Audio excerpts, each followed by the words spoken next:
Hi, this is Kevin at Tutor with the Best, and you're watching 1 Minute Math. The law of sines gives us a set of relationships between the angles of a triangle and their corresponding sides.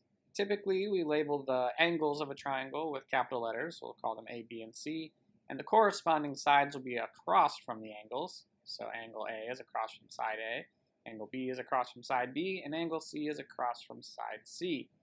When this is the case, we write the law of sines to say the sine of angle A over side A is equal to the sine of angle B over side B, which is also equal to the sine of angle C over side C. In essence, for all triangles, the ratios of the sines of each angle to their corresponding sides are all in proportion.